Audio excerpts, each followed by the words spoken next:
Vous avez sans doute vu passer cette séquence sur LCI dans une émission appelée La Grande Confrontation. On y voit Jade, chasseresse, ferrailler avec Marine Tondelier à propos de la chasse. Une citoyenne donc face à une femme politique rompue à l'exercice médiatique. Un match a priori déséquilibré, mais qui a révélé quelques surprises. Parce que Jade a priori, c'est pas le genre à se laisser faire. Bon, ce que ça a surtout révélé, c'est que Marine Tondelier lit des fiches qu'un assistant a préparées pour elle. Il va falloir changer d'assistant, Marine. Mais avant de commencer, laissez-moi quand même vous souhaiter une excellente année 2026, faite d'amour, de chiens et de journées de chasse mémorables. Voilà, pendant ce temps-là, je vous laisse vous abonner, on a 2 minutes. Oui, j'aimerais bien atteindre les 100 000 abonnés cette année, s'il te plaît. Non mais vous allez pas me laisser comme ça. Allez quoi, c'est les étrennes, soyez sympa. D'autant que YouTube m'aide pas beaucoup, je le vois dans les stats. Du coup, c'est vous qui faites le succès de cette chaîne en vous abonnant, en partageant, en lâchant un petit commentaire. Donc merci à ceux qui le feront. Et merci aussi à mes producteurs qui me soutiennent sur Tipeee et Paypal.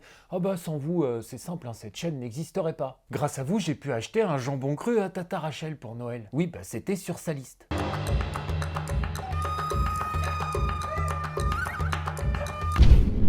Si tu veux soutenir Richard sur Terre, abonne-toi à sa chaîne. Allez, on attaque ce débat avec le questionnement de Jade la chasseresse. Je connais pas vraiment votre position sur la chasse. Tout ce que je sais, c'est que vous voulez l'interdire le dimanche et les jours fériés. Pour une personne comme moi qui du coup pratique son loisir de la chasse le dimanche et les jours fériés puisque je travaille la semaine et le samedi, je comprends pas.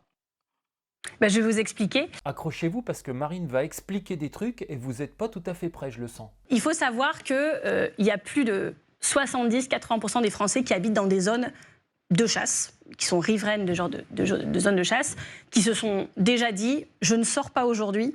Parce qu'il y a la chasse et j'en ai peur. Voilà, contre toute attente, ça commence par une énorme connerie. Il faut savoir, Kédi, que 70 à 80% des gens se sont déjà empêchés de sortir de chez eux parce qu'ils avaient peur de la chasse. Généralement, quand vous entendez quelqu'un qui commence sa phrase par « il faut savoir que », c'est qu'il n'a pas prévu de donner des sources. Et là, elle n'a pas prévu de donner des sources. Alors il existe un tas de sondages qui mesurent plus ou moins la peur de la chasse, mais celui dont Marine Tondelier semble faire référence dit ceci. 80% des sondés ont déjà évité de se promener en forêt ou dans certaines zones par peur d'un accident de chasse. On passe de éviter certaines zones à la peur de sortir de chez soi. La première d'une très longue liste d'approximations. Alors oui, moi aussi, quand j'arrive quelque part pour me balader, et que je vois un panneau chasse en cours, que j'entends les chiens mener dans la colline, j'ai tendance à faire demi-tour et aller ailleurs. Incroyable. Maintenant, est-ce que j'ai peur? Non, parce que je connais la chasse et je sais que j'ai rien à craindre. Contrairement aux non-chasseurs qui, eux, peuvent ressentir une peur irrationnelle tout à fait compréhensible. Mais ce qui est intéressant à noter quand même, c'est que les sondages ne mesurent pas le danger, mais le sentiment d'insécurité. Sentiment d'insécurité largement instrumentalisé par Marine Tondelier et ses amis qui empilent les faits divers pour créer un effet de masse. J'en ai fait la démonstration à de maintes reprises sur cette chaîne, allez fouiller. Donc ces sondages ne mesurent pas le danger lié à la chasse, mais la réussite de la propagande animaliste. Comment je le sais, te demandes-tu? Mais tu as raison de poser cette question, et il existe des stats. Depuis 20 ans, la chasse est de plus en plus sûre alors que le sentiment d'insécurité, lui, est de plus en plus haut. Ça doit suffire à vous faire comprendre le bousin. On préfère se jeter sur des faits divers pour créer de la peur. Une peur qu'on peut ensuite mesurer et brandir sur les plateaux télé. Vous voyez la douille? Et c'est pas la peine de venir en commentaire pour me dire « Oh regarde, cette année les accidents ils ont augmenté ». Oui, cette année les accidents ont augmenté, mais je vais pas refaire l'explication sur l'effet de base faible. Quand on a des dizaines de millions de parties de chasse et que les accidents se comptent en dizaines, forcément, d'une année sur l'autre, il y a des variations qui peuvent faire croire que ça augmente ou même à l'inverse que ça baisse. Sur une année, ça veut rien dire, il faut regarder les tendances. Et bien entendu, quand ça monte de quelques accidents, les animalistes parlent d'une recrudescence et quand ça baisse, on les entend plus. Oui, vous faites pas avoir par ce genre de conneries, vous valez mieux que ça. Mais ce qui est troublant, nonobstant, j'adore dire nonobstant, ce n'est pas le raisonnement lui-même. C'est le fait qu'il soit jugé inacceptable dans certains cas et pas dans d'autres. Comme si la rigueur intellectuelle devenait optionnelle suivant qu'on veut servir son agenda politique. Allez, on continue, là on va rentrer dans les lieux communs, les clichés et le catéchisme anti-chasse. Malheureusement, après, quand il y aura votre petit enfant qui va se faire heurter par un sanglier sur votre chemin de promenade, vous allez dire les chasseurs n'ont pas fait leur travail. Alors, les va dans arguments les sur deux le sens. sanglier, je les retourne un petit peu parce que dans les années 70, on chassait à peu près 80 000 sangliers par an. Aujourd'hui, 800 000. 900 000, Marine, mais passons. Donc, qu'est-ce que ça veut dire? Qu'est-ce que ça veut dire? Qu'est-ce que ça veut dire? Que plus on chasse le sanglier, plus il y a de sangliers. Voilà, plus on chasse les sangliers, et plus il y a de sangliers. C'est bien la preuve que c'est la chasse qui fait monter le nombre de sangliers. Bah vous êtes cons, c'est logique. Corrélation égale causalité. C'est la base du discours politique, faites un effort. Il y a de plus en plus de feux de forêt, mais on a aussi remarqué qu'il y avait de plus en plus de camions de pompiers. C'est bien la preuve que les camions de pompiers sont responsables des incendies. Mais attendez, elle a des explications. On lui a fait des fiches, elle peut tout expliquer. Pourquoi?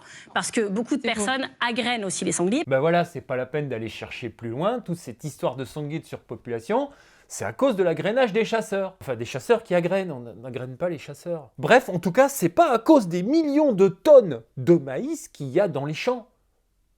C'est à cause des chasseurs qui mettent des sacs de maïs dans les forêts. Non mais faites un effort, suivez. Parenthèse, l'agrainage est une pratique encadrée qui sert à cantonner les sangliers dans les forêts. C'est-à-dire qu'on met un petit peu de maïs en pluie dans la forêt, comme ça le sanglier vient boulotter ça la nuit et comme ça il va pas dans les champs. Enfin ça c'est sur le papier. C'est interdit dans plein d'endroits, c'est autorisé dans d'autres, et puis il y a toujours des chasseurs qui sont là pour détourner la réglementation pour faire de la merde avec. Oui évidemment que ça existe enfin. Mais expliquer la prolifération des sangliers par ça, c'est comme dire que le réchauffement climatique, c'est à cause du barbecue. C'est complètement malhonnête. Ou alors Marine Tondelier, elle régurgite la propagande anti-chasse sans aller chercher beaucoup plus loin. C'est l'un ou l'autre. Soit elle dit de la merde, elle sait qu'elle dit de la merde, soit juste elle en sait rien et puis elle lit ce qu'on lui dit de lire. Mais attendez quand même, parce que c'est loin d'être fini, hein. Jade, elle a une objection. Aussi parce qu'une femelle, une lait, peut avoir maintenant jusqu'à 3 portées par an. Oui, en effet, l'abondance de nourriture via la monoculture et le réchauffement climatique ont ces effets-là. Mais Marine a une toute autre explication. Parce que les espèces s'adaptent à la chasse aussi.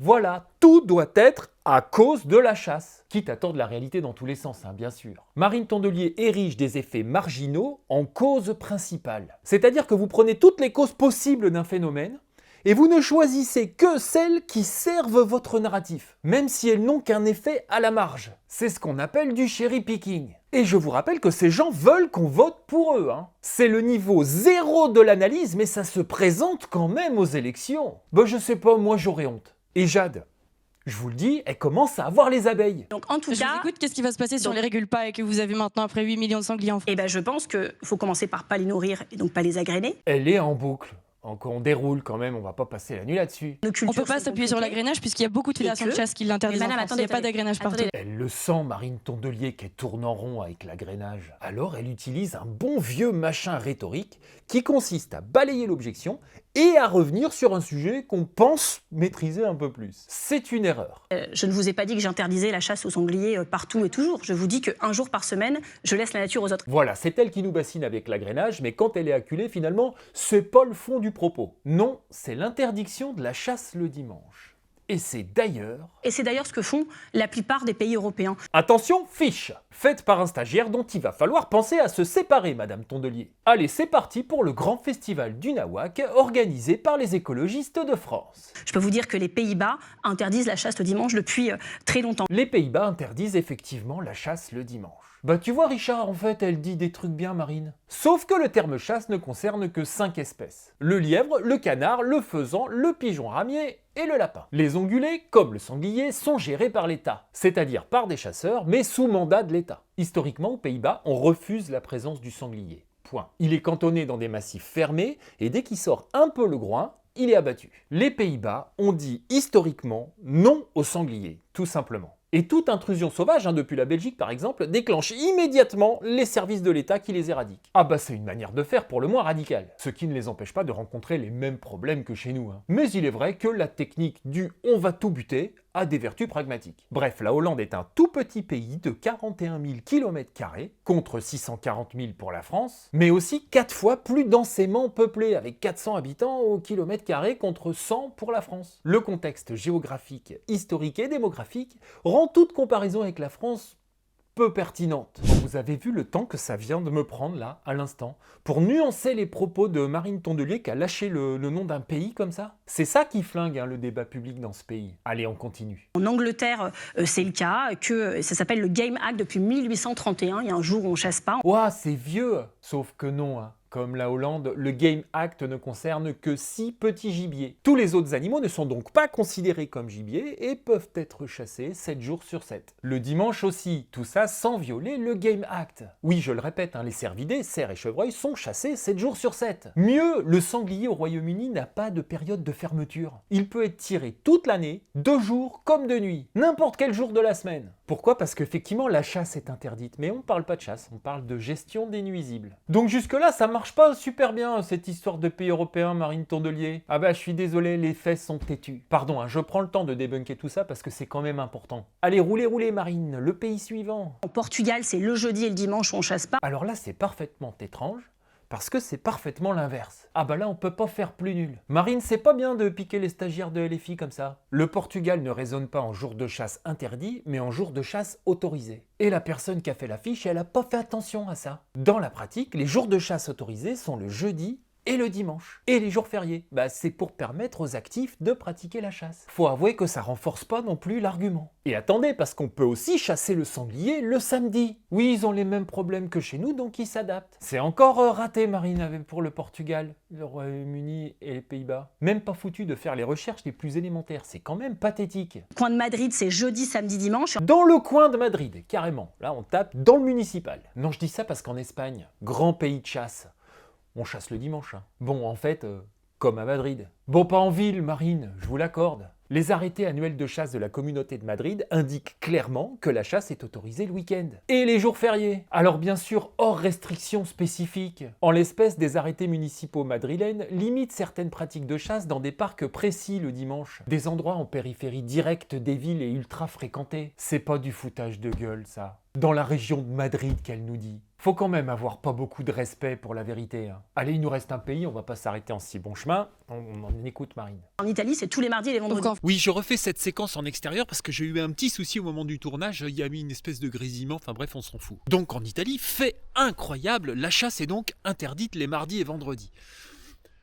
Comme dans le Gard, la chasse est interdite les mardis et vendredis. Et chaque département fonctionne de la même façon, avec des jours différents. Ça se décide au niveau du département. Ça me rappelle un autre pays qui fonctionne comme ça, lequel déjà? Ah oui, l'Italie. Je crois que je peux revenir à la vidéo, le raccord devrait bien se passer. Chaque région italienne fixe ses périodes et ses jours de chasse. Donc parler de l'Italie comme d'un bloc unique, c'est déjà pas pertinent du tout. Mais attendez, parce que vous imaginez bien, j'ai fait des recherches sur tout ça, d'ailleurs que je vous mets tous les liens en description. Il n'existe pas aujourd'hui de région italienne qui interdise la chasse le dimanche. Alors oui, à droite, à gauche, suivant les municipalités, il y a des zones interdites. Comme chez nous. Et comme chez nous, même dans ces zones interdites, on y pratique quand même la chasse du sanglier, parce qu'on n'a pas le choix. Même quand les autres modes de chasse sont interdits. Voilà, on vient de faire le tour des pays cités par Marine Tondelier. Des raccourcis, des approximations, du vent, quand c'est pas complètement faux. Ça dit quoi de son degré de connaissance? Ça dit quoi de sa légitimité à ouvrir sa bouche sur ces sujets? Je vous laisse juge.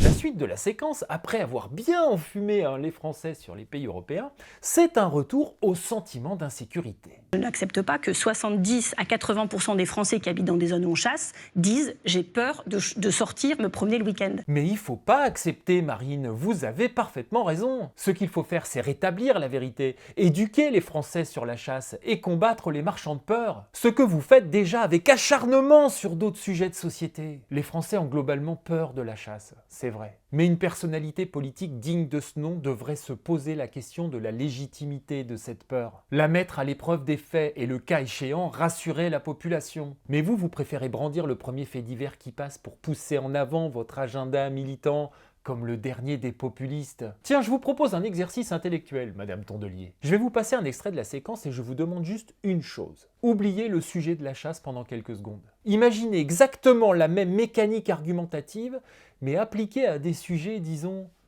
plus explosifs, plus inflammables. Une dame qui est abattue dans son jardin parce que la chasseur la confond avec un cerf, c'est une vraie histoire. Oui, sauf que là, Une vous petite réduisez fille- la chasse à une minorité d'accidents. Vous réduisez la chasse à ça. Non, C'est pas ça la je chasse. vous dis qu'il y a des gens dont il faut respecter aussi le sentiment, qui ont peur de se promener et dont je veux qu'ils puissent se Donc nous, promener. notre J'ai besoin d'en dire plus ou pas? Marine Tondelier est venue sur LCI pour servir la soupe à ses électeurs. Et je suis même pas sûr qu'elle croit en tout ce qu'elle dit. C'est un genre de passage obligé, quoi. Cette séquence est vide, elle a même réussi à être mise en difficulté par une citoyenne lambda. Bon, puis après, elle s'en est tirée avec des pirouettes rhétoriques politiciennes. Voilà, dans tous les cas, c'est pas glorieux, c'est malhonnête.